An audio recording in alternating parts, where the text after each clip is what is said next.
Hello, Lisa here. I want to show you this beautiful spring card. At least I think it's spring, and it screams motherhood to me, which is perfect because my kids seem to need me all the time, and I feel like this mama bird. So let's paint this. I can't wait to show you how. It's super fun.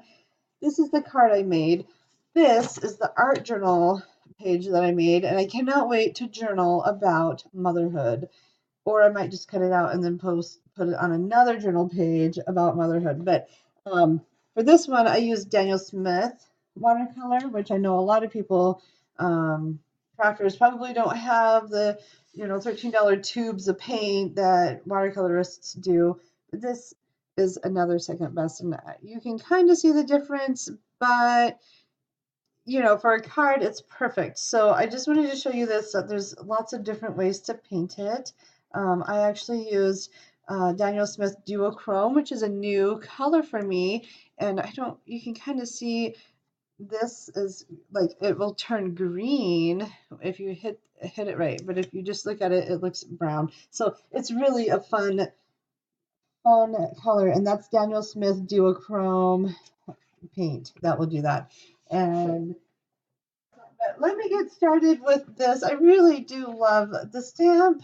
Look at this detail on the stamp.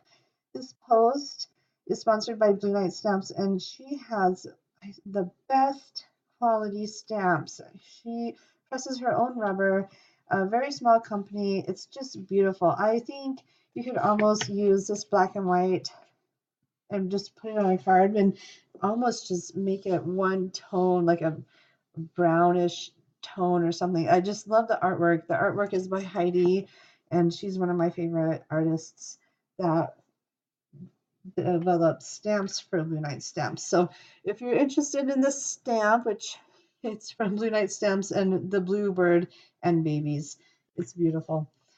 All right, to get started, yeah, it looks like a hard card to paint. It really isn't. My notes, the takeaway from this card is to work small and fast. Let me show you what I mean. I'm going to work small and fast. I start with my light colors first. So that means I'm doing the beaks.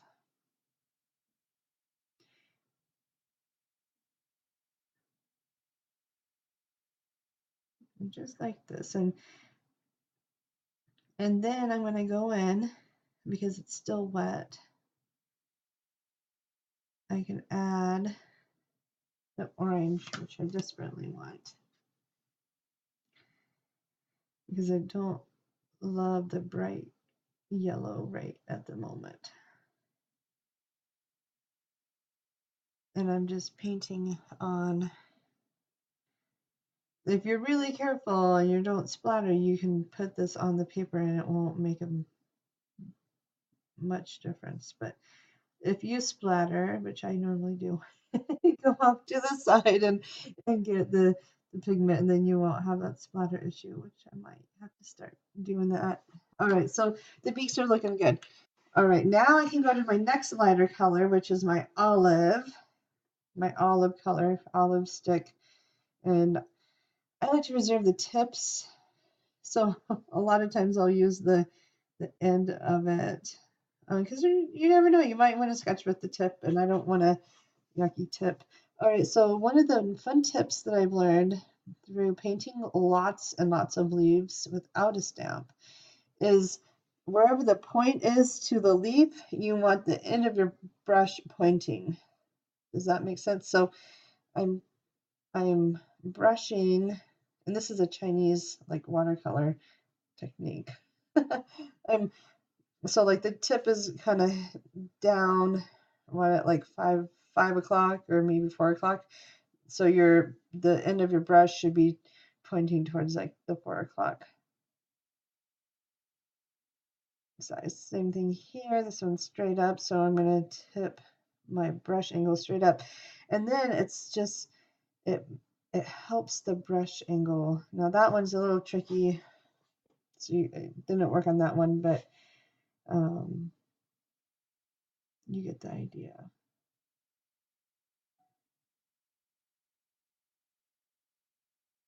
This is so therapeutic. This almost reminds me of like a really beautiful coloring book page.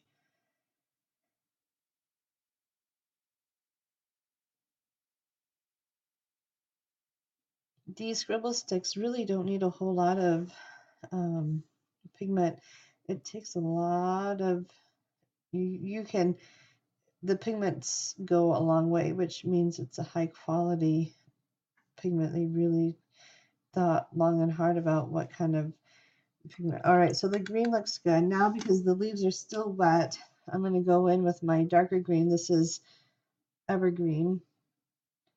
And the olive green, it really has that yellow look, that springtime yellow look, and I really like that color for this. All right. And I'm just dabbing it in. What happens is the paint will dry lighter and it will blend in with the green, the lighter green. So I don't have to blend it. The water's doing the blending for me, which makes really pretty watercolor effects.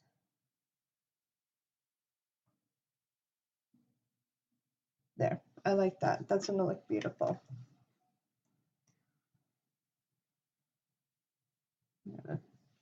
Smudge. Okay. Now we can work on the blue.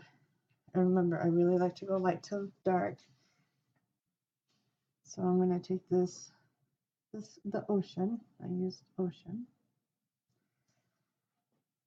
And I'm going around.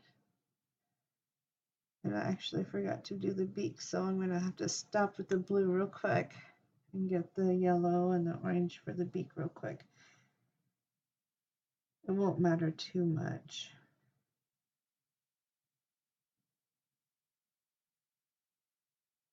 And now I'm going to get in the orange, get that wet into wet yellow orange action going. And I'm going to, it's bold, it's going to look perfect when it's done. All right. Now I am being very careful. I don't want my yellow to turn into my blue and get a green color, so I am trying really hard around the beak right now. And if it blends in a little bit, that's okay. It's a card and it's supposed to be fun, and the person you will give it to will think, oh, this is absolutely gorgeous. How did you do that? And you can say, oh, it's the stamp. The stamp did all the work. I just added color. I added a wash. This is what we're doing. We're adding a wash to the stamp. And we're paying attention to where we want our light and dark values, and that is about all we're doing. And when you think about it that way, it's not so daunting. At least I don't think it's so daunting, because when you look at this stamp, you think, oh, I could never color this. And then, but you can. You just have to realize that, oh, I'm just adding color. I'm not doing anything with the detail. So it makes it really, in my opinion, easier to paint, because I don't have to worry about the values. The values are already placed. And wherever there's darker dots or more dots, you add more color. And they designed it that way to help you know where to go. Okay, that light blue looks good. While it's still wet, like I said, working small and fast.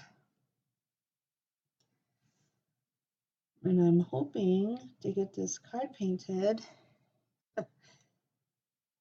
but in 15 minutes. I'm at 9 minutes, so let's see. I bet I can get it done.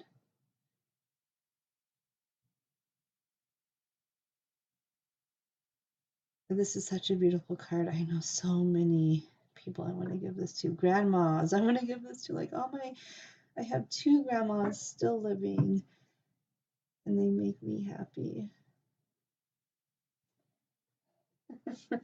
And they love to watch their little birdies through their window. I don't know, but I like to watch birds. We have a family of blue jays. I haven't seen them recently, but it's been too cold for them to be out. But they are so fun to watch. And robins. All right. All right, I'm going to call those birds done, right? At one point, you have to walk away. All right, now I have my purple. And the purple just is going to go kind of over here. And this is, you sometimes have to play around a little bit. I like the purple. It really adds, I know, it gives it a nice look to it, especially for springtime. Like maybe these are lilacs or I don't know, berries by the by the tree. Who knows? It doesn't matter. It's just beautiful. And when you can create something beautiful and then give it away, I think that's a beautiful talent to have. I forgot to open up my ground to get my ground out. And so if you're curious what these look like, there's a set of, she has a set of 24. This is one set, and then here's another set. And they have been mixed up, so I couldn't tell you what these colors were from each set because they keep mixing them up.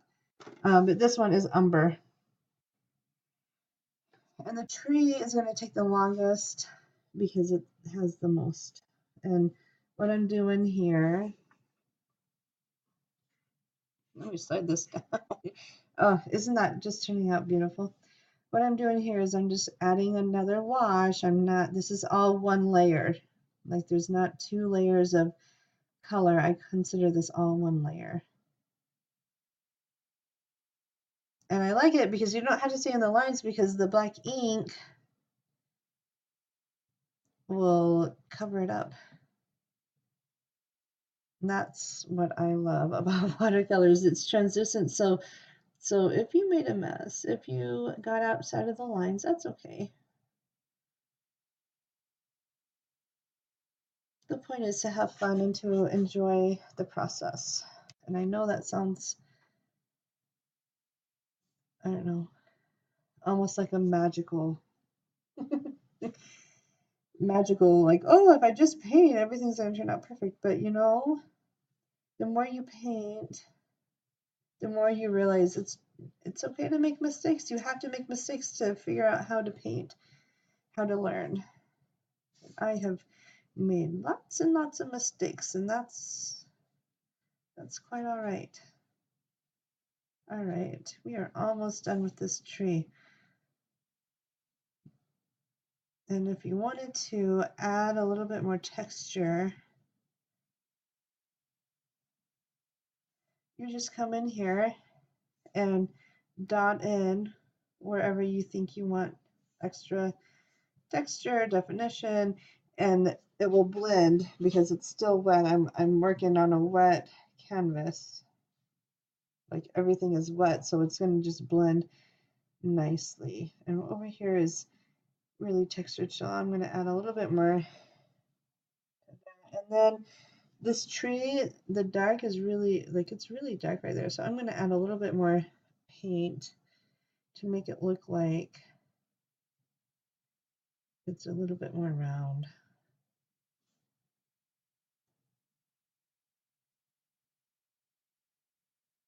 There, that looks good. All right, and now I have these branches. I don't want to forget about these branches. I think the branches are the hardest part to paint.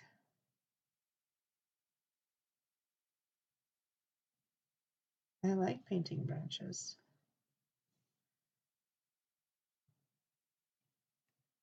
You just want them to look like they should. There, I'm calling that done. Maybe right here is another something. Okay, there you go. That's how I would paint that. And I think it turned out beautiful. I think whoever you would send it to would absolutely love this. I honestly, the first time I saw this stamp, I just laughed because I thought, oh my gosh, that is so me and my kids. Feed me now. I'm a mom. Anyways, happy painting. I hope you get a chance to paint soon, and I would love to see your finished paintings of this stamp if you have it, or if you have a good sentiment for this. I would love to hear it because all I can think of is feed me, welcome to motherhood for a baby shower or something like that. Anyways, it was great to show you how I would paint this, and isn't that just lovely? I love it. Thanks so much for watching. We'll see you soon.